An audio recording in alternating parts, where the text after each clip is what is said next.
Good day everybody, I am April Choi Padillo and today we will be talking about my favorite architect. So he is Leandro V. Locsin. He is a Filipino architect, artist, and interior designer known for his use of concrete floating volume and simplistic design in his various projects. He was proclaimed a National Artist of the Philippines for Architecture in 1990 by the late former President Corazon C. Aquino. Leandro V. Locsin was born August 15, 1928 in Silay City, Negros Occidental, a grandson of the first governor of the province.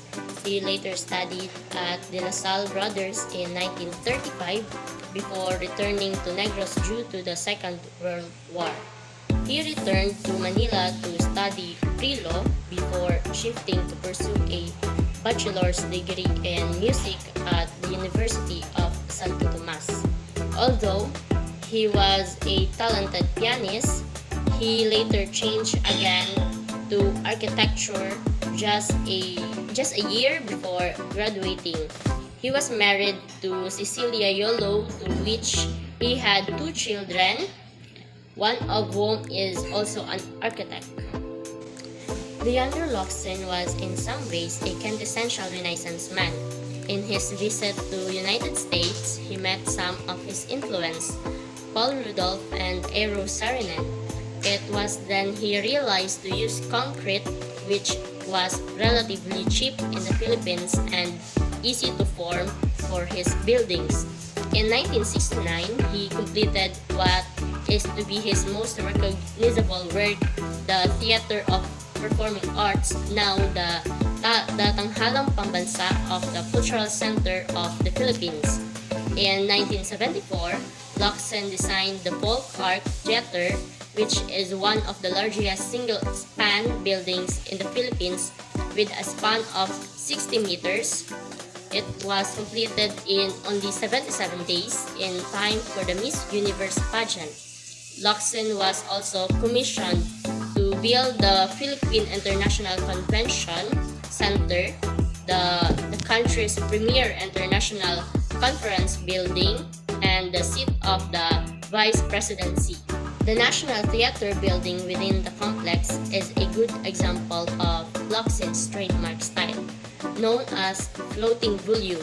It consists of two-floor high block of travertine marble cantilevered 12 feet into the air. The theater harks back to traditional Filipino dwelling huts, but on a monumentally modern scale.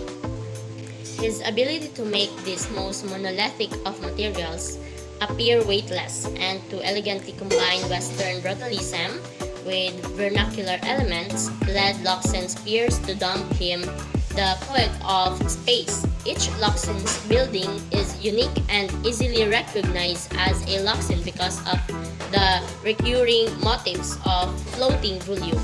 The contrast of airy and weighty, buoyant, and huge in his most significant works. The L.B. Locsin and Partners, led by Leandro Y. Locsin Jr. Most of Locsin's works has been inside the country, but in 1970, he designed the Philippine Pavilion of the World Expo in Osaka, Japan, dedicated in 2004 and was designed by the L.B. Locsin and Partners, led by Leandro Y. Locsin Jr. Most of Locsin's works has been inside the country, but in 1970, he designed the Philippine Pavilion of the World Expo in Osaka, Japan. His largest single work is the Istana Nurul Iman, the official residence of the Sultan of Brunei. He was also a keen art collector, amassing a sizable collection of fine Chinese art and ceramics during his lifetime. So that's the short background of my favorite architect. Thank you for watching and God bless.